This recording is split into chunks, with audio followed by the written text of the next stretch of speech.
இப்போ அண்ணன் வந்து மூலிகை சூப்லாம் வைக்கிறாரு சரிங்களா?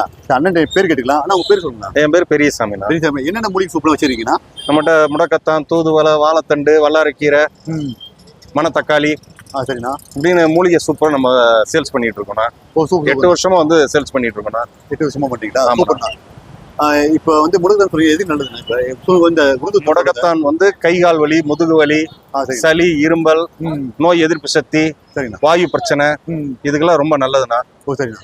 நம்ம முன்னோர்கள்லாம் இந்த சூப் அதிகமா சாப்பிட்டு இருக்கிறாங்க. இது வந்து எலும்புக்கு வந்து ஸ்ட்ரென்த் கொடுக்கும். ஓ சரி. எலும்பு வீக் ஆனாதான் வலியே வரும். முடக்கத்தான் கீரை வந்து எலும்புக்கு வந்து ஸ்ட்ரென்த். ஓ சூப்பர்ண்ணா. சரி, அந்த சூப் போடுவது தான் ஒரு நிமிஷம். நான் ஒரு சூப் போட்டுருக்கேன், முடக்கத்தானே சாப்பிடலாம், டேஸ்டியாக இருக்கும். கொஞ்சம் லைட்டாக கால் வலி பெயின் இதாக இருக்கு, சாப்பிட்டு பார்ப்போம், நல்லா இருக்கும். ஒரு நிமிஷம்னா அதில் கார்ன் சிப்ஸ் எல்லாமே போடணும்னா